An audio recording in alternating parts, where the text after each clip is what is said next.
Coba kita refresh lagi ya Excelnya.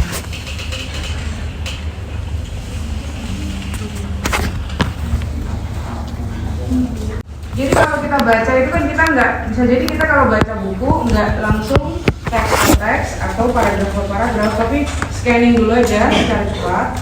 Kalau baca tabel juga sebetulnya mirip seperti itu. Kita akan mengamati dulu ini tabel apa, dimulai dengan melihat pola yang ada di nama kolomnya. Nama kolom berarti atribut. Bisa kita simpulkan dengan cepat ini adalah data tentang transaksi, benar, penjualan ya, sales. Oke, penggunaan data sales menjadi satu data yang sangat familiar ketika kita mau menyusun atau mengembangkan sebuah dashboard. Jadi kalau kamu naik mobil, kamu satu-satunya cara untuk kamu tahu mobil bisa dipakai jalan apa enggak adalah dengan melihat dashboardnya. Karena di dashboard itu muncul semua info yang kamu perlukan, yang kalau itu tidak tampil, kamu akan kehilangan informasi mengenai sesuatu itu yang kamu pakai itu. Kamu nggak bisa setiap menit harus ngecekin tap mobil, harus ngecekin mesin, kadar oli dan sebagainya, karena semua itu sudah direpresentasikan di dalam dashboard. Yang akan kita buat di project-project atau mini project di pertemuan besok, which is individual, selama beberapa kali, yang kemudian akan nanti saya lanjutkan dengan tim project, which is group. Kamu akan bermain dengan beberapa macam dataset yang barangkali harus lewat Excel dulu. Jadi kalau kamu udah terbiasa mainan tableau dan enggak nyentuh Excel, saya bisa indikasikan datanya udah bagus, datanya udah benar, sudah sehat gitu. Kalau misalnya kita masukin data nggak bagus ke dalam machine learning atau ke dalam algoritma, ke dalam model, bisa jadi banyak bias karena banyak yang nggak terisi atau salah, jadi diartikan itu adalah sebuah isian yang benar. Kalau misalnya secara cepat kita nge-scanning kayak gini, kelihatannya rapi, berarti perdalam lagi kemampuan kamu dalam menelisik data row per row. Kalau row-nya banyak gimana, Bu? Kita butuh EDA. Teorinya kamu dapat di materi saya sebelum UTS, sempat saya tanyain 1 nomor, 2 nomor di UTS. Jadi kalau mainan EDA, sebenarnya beberapa bagian EDA itu udah kamu eksekusi di pertemuan-pertemuan awal praktikum. Salah satunya bikin pivot table. Pivot table-nya mau dijadiin visualisasi? Boleh. Boleh, tapi akan lebih lama dicerna daripada responden melihat graphical. Jadi pivot table itu bisa divisualisasikan as it is, bisa juga ya udah stop di situ, transfer lagi ke grafik. Yang ada di depan kita ini datanya cuma 30 row, ya, cuma 30 row. Atributnya juga cuma 11. Jadi kalau dibilang data penjualan, ya udah bisa, di situ udah tertera ID transaksi, tapi yang mungkin hanya di satu periode waktu tertentu. Nah, sambil kamu mengamati data yang ada di depan ini merupakan sebuah data sintetis ya. Jadi bukan kasus sebenarnya. Tapi bisa kamu jadikan contoh. Kalau misalnya kamu menghadapi data seperti ini, coba kamu cek. Kalau kamu sudah memahami kolom per kolom, cek dulu apakah ada kolom yang kamu tidak paham maknanya. Apakah kamu punya kolom yang kamu nggak paham maknanya? Karena saya percaya kamu pasti udah pernah ketemu dataset yang kolomnya banyak banget, tapi nggak semua kolom kamu pakai karena nggak representatif untuk pakai semuanya, atau beberapa kolom kamu nggak tahu maknanya dan itu nggak berhubungan sama insight yang mau saya cari. Kalau dari sebelah sini familiar semua ya? Oke, setelah itu cek tipe data per kolom.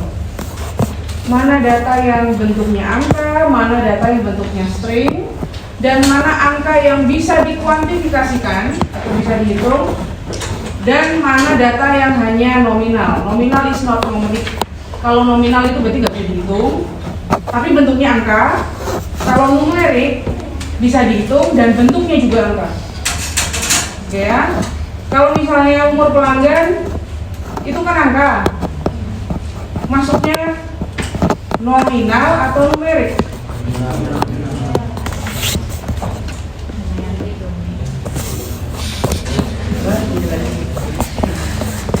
Nominal itu juga angka, tapi nggak bisa kamu hitung pakai matematika.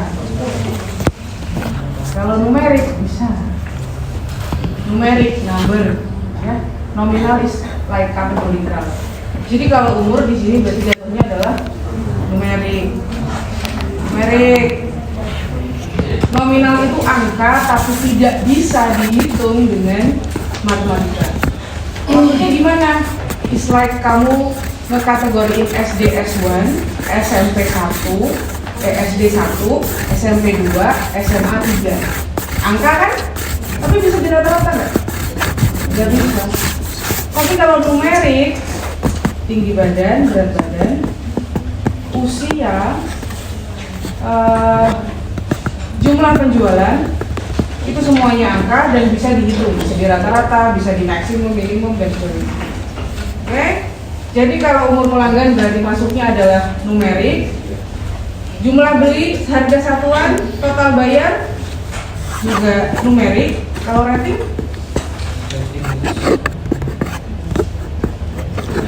Rating bisa di rata-rata dan ordinal bisa diurutin. Karena rating maknanya angka itu ada urutannya. 1 dan 5 itu ada urutannya. Oke. Sisanya adalah kategorikal. Kamu bisa lihat kalau tanggal ya berarti dia date. Kemudian setelah kamu cek tipe datanya, kamu cek apakah ada yang paling gampang dilihat nih, missing value. Ada?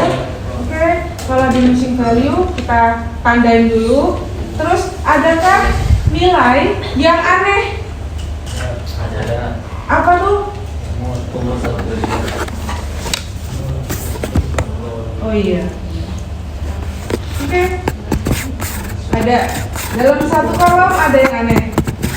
Usianya 125. Kalau kamu bilang di statistik ini nilai apa namanya? Outlier. Oke, anomali ya. Terus cek lagi. Tadi kan kamu bandinginnya dalam satu kolom. Coba bandinginnya multi kolom. Multi kolom itu berarti kamu melihat lebih dari satu kolom, terus kamu merasa bahwa itu row-nya aneh.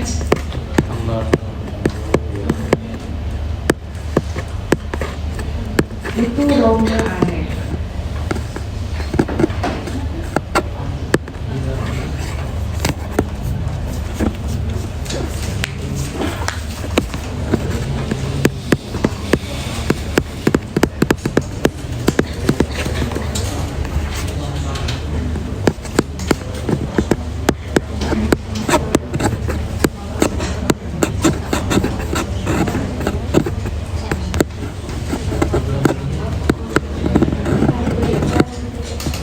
Belum ketemu?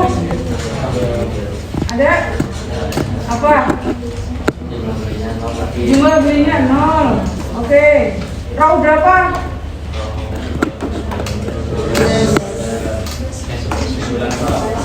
Oke. Ya. Row 29. Di Excel-nya row-nya nomor 29. ID transaksinya 27. Bener ya? Oke.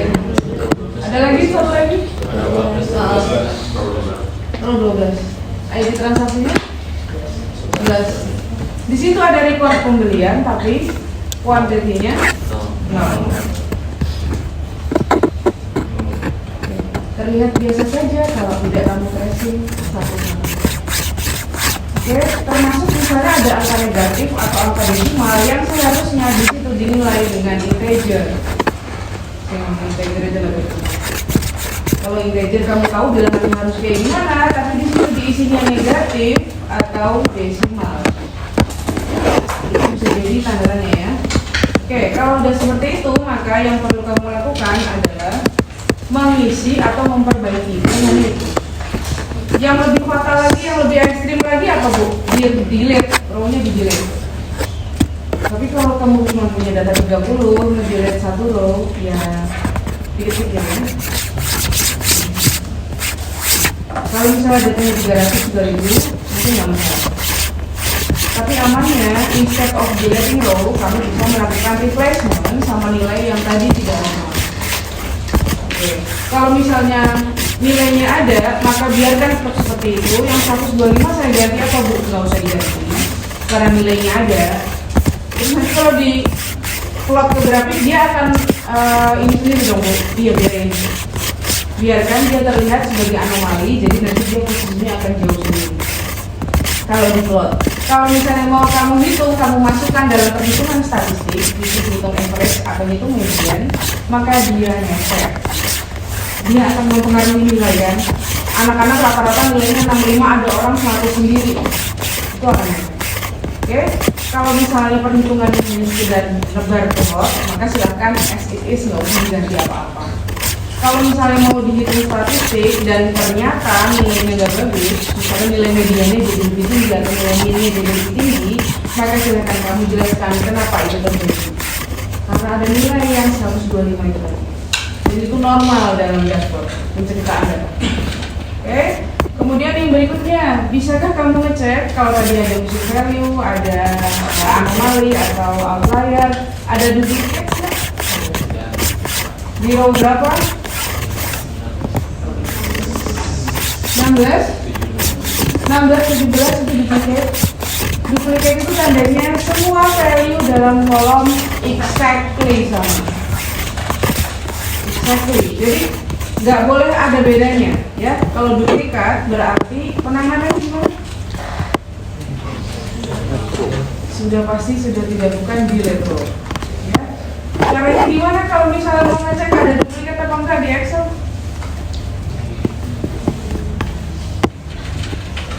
Kalau di SQL tahu caranya? Kalau di SQL, ya biasanya kita bisa distinct ya, select distinct. Tapi kalau enggak, kalau misalnya pakai Excel, biasanya kita gampang pakai apa namanya, conditional formatting. Jadi dia akan meng-highlight value-value yang sama persis. Oke, kalau misalnya mau lebih hati-hati lagi, biasanya kita pilih satu kolom kemudian di sort, jadi kita pemeriksaannya manual. Oke, setelah melihat missing value duplicate, kemudian outlier tadi juga udah ya. Validitas data juga udah. Ada kolom yang nilainya 0 di kolom ada value yang 0 di jumlah beli. Ada satu lagi yang aneh. Oke, ditemukan di kolom yang lain.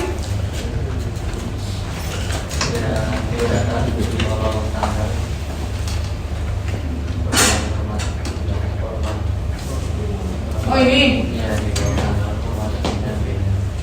Oke. Selama Excel sama-sama mengenali itu deh, nggak masalah. Kamu tinggal buka menu bar yang atas. Jadi bisa main. Yang jadi masalah kalau ini dikenali sebagai teks. Ini dikenali sebagai teks. Tapi kalau format kayak gini, ini masih bisa diselamatin karena ini berarti kalau penulisannya kayak gini, berarti Excel mengenalinya sebagai date. Kalau misalnya pernah lihat nggak ada date yang dikenali sebagai teks, contoh penulisannya gimana? Dia nggak akan serapi, paling gampang kalau teks itu di Excel dia rata kiri, ini rata kanan kan ya? Kalau rata kanan berarti dia dikenali sebagai sebuah format.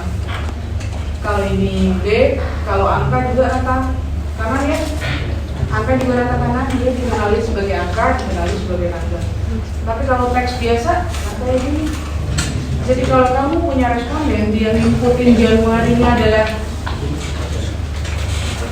Januari, dia akan rata ini. Karena Januari kalau di Excel dikenalinya sebagai sama kayak misalnya inputin Agustusnya akhir Mei. Karena yang dikenal di Excel Agustus itu harusnya tahun. Oke, jadi agak peka dengan yang kayak gini. Kalau misalnya di atas itu Jan Bu, dia pakai teks, tulis tanggalnya, dan ini pakai angka, berarti tinggal kamu uniformkan aja semua row, di-select, terus kamu buka toolbar yang atas, format date-nya diseragamkan. Mau pakai Jan semua, JAN boleh, mau pakai 0102 boleh. Yang penting date. Karena anunya, kalau ternyata ini adalah inputan berupa teks. Mau diapain? Kamu mau convert dulu? Ya boleh sih, tapi kan makan waktu. Bisa di-convert dulu bisa. Jadi tanggal sebenarnya nggak ada masalah ya. Ada kolom lain. Cek di kolom lain yang inputannya aneh.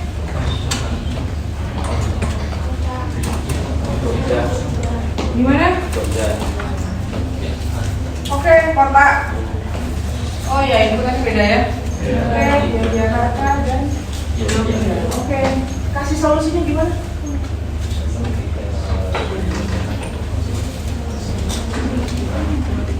Solusi teknikalnya gimana? Kamu mau pakai yang mana kan gitu dulu. Kamu berpikir dulu kamu mau pakai format Jogja-nya yang mana? Terus kalau misalnya kamu udah punya satu pilihan format, maka sisanya yang tidak sama find and replace. Find and replace bisa. Oke. Jadi buat nyari tahu apakah semua inputan itu hanya Yogya dan Yogyakarta, ternyata ada yang nulisnya Jogja, ya kan? Dan kamu nggak mengenalinya. Coba kamu bisa dimailin dulu, di sort dulu, biar kelihatan. Misalnya alphabetical, jadi urut abjad, nanti akan kelihatan yang inputannya tidak seragam dengan inputan yang lain. Jadi kadang, walaupun kamu udah mainan tools canggih, pemeriksaan manual itu tetap harus dilakukan untuk melatih kehadirannya. Ya, kalau misalnya kamu di sini mengenali kasus Yogyakarta dan Jogja, dan ternyata pilihannya cuma, oh iya, pilihannya cuma antara Jogja sama Yogyakarta, tenang aja. Berarti semua yang Jogja bisa kamu find and replace jadi Yogyakarta, vice versa. Atau sebaliknya, kamu pilih aja. Pokoknya intinya itu dianggap satu tempat kan gitu. Ada lagi? Inputan aneh ada di mana?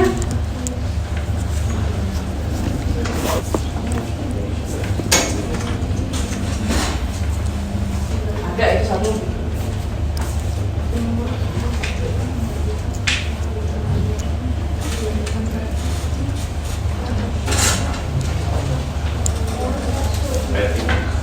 Di mana?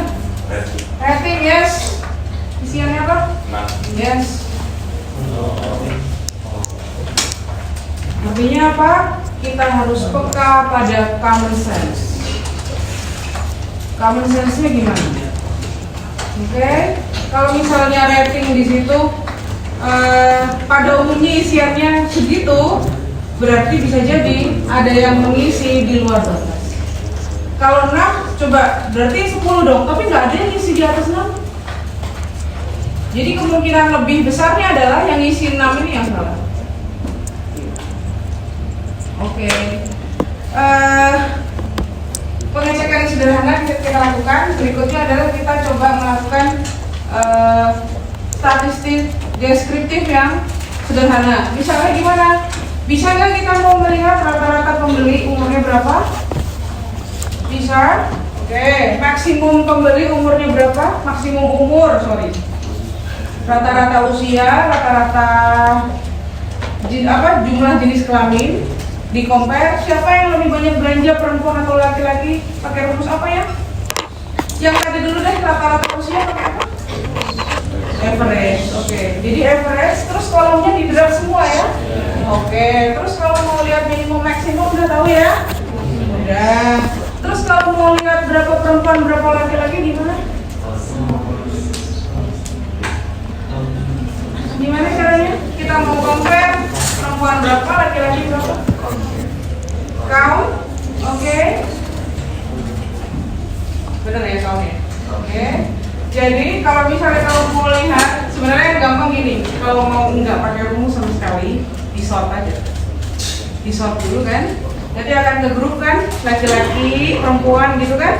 Terus row-nya kamu blok, nanti di sebelah kanan akan muncul summary-nya berapa. Oke, kalau enggak, kamu bisa pakai count, tapi hati-hati kalau misalnya kamu ketemu dengan missing value kayak gini.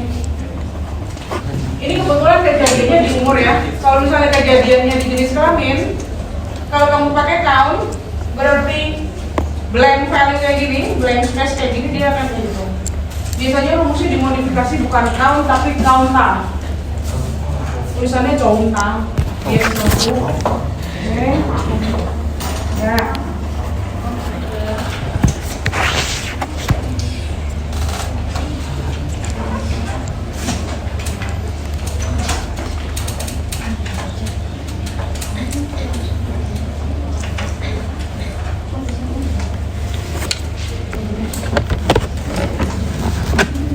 Mau yang lebih gampang lagi, nggak usah ngapa-ngapain.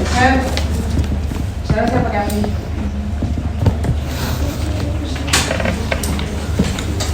Kita belain dulu. Bikin apa ini? Pivot. Masih ingat caranya bikin pivot?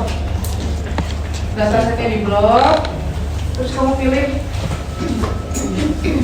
Di atas itu ada menu namanya pivot table, oke?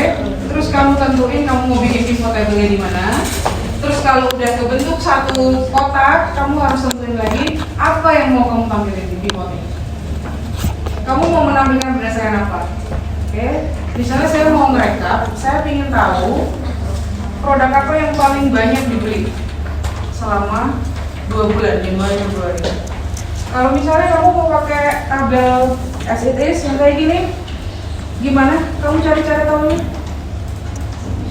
Gimana cara nyari tahu produk apa yang paling banyak dibeli selama periode transaksi? Jam datanya kayak gini. Gimana cara nyari tahu? Berarti yang harus saya lihat adalah kolom yang mana? Ya. Sama? Iya. Gimana compare-nya? Produk apa dan kategori apa?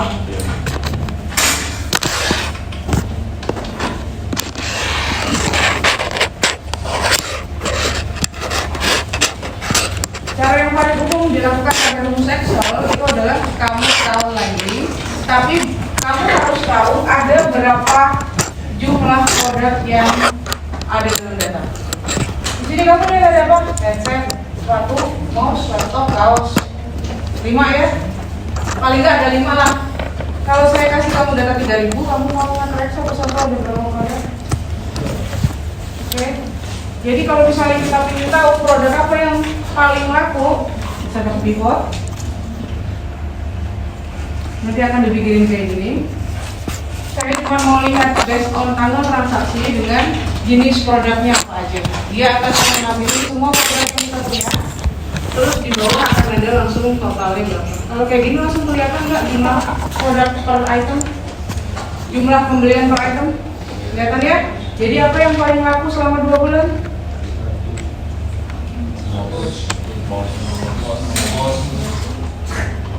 Gampang tinggal lihat kan. Ya, kalau misalnya produknya banyak, akan kita pilih. Kalau misalnya kamu mau lihat berdasarkan bulan, misalnya nih, ini kan per hari ya. Jadi kalau per hari itu kan banyak banget. Kamu akan direkapkan bulanannya berapa. Oke, coba contoh. Kamu boleh pakai pivot table berkali-kali untuk jenis data yang kamu inginkan.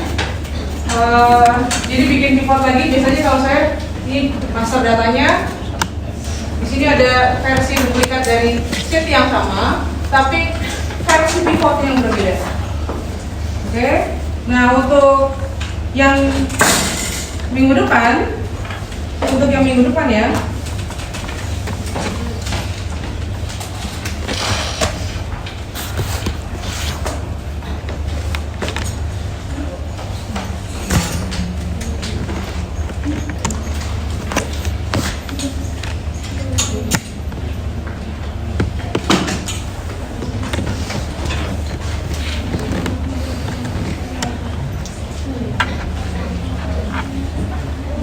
tidak usah difoto, kamu bisa cek di classroom masing-masing.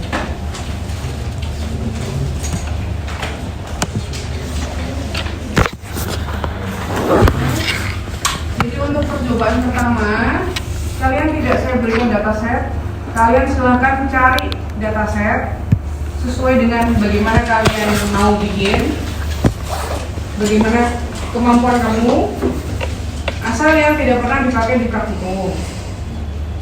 Dari dataset itu, kamu tentukan kamu mau mencari tahu apa, ya, kamu mau mencari tahu apa, dan kamu tunjukkan prosesnya menggunakan tool yang kamu pilih, lalu kamu siapkan visualisasi. Insight-nya tentang apa, saya tidak membatasi. Saya masih punya kesempatan lain untuk saya atur sendiri datasetnya dan insight-nya. Untuk besok, kamu tentukan sendiri apa yang mau kamu tampilkan dari dataset ini. Oke. Silahkan kamu tanya kalau kamu belum jelas. Ini dikerjakan secara individual, sehingga silahkan kamu tentukan sendiri. Berapa jumlah insight yang harus saya tampilkan tidak saya batasi. Ada aja udah bagus. Saya benar-benar kasih bare minimum nih. Dataset kamu pilih, insight kamu pilih, visualisasi kamu pilih. Nanti akan ada masanya di mana dataset saya tentukan, insight saya tentukan, visualisasi saya tentukan.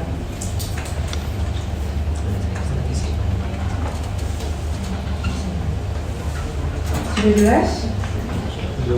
Oke, kamu punya waktu 6 hari dari hari ini. Minggu depan kamu bawa, semisal nama kamu saya panggil. Saya nggak tahu pakai ganjil genap, saya nggak tahu pakai feng shui, saya nggak tahu pakai perempuan laki-laki, saya nggak tahu pakai warna baju, tapi please be ready. Oke? Sudah bisa saya tinggal? Oke, kalau bisa saya tinggal, maka silakan kamu mempersiapkan diri. Kita jumpa lagi minggu depan. Nggak tahu online, nggak tahu offline ya. Assalamualaikum warahmatullahi wabarakatuh. Berarti mulai dari scraping, data scraping, ya dari proses itu.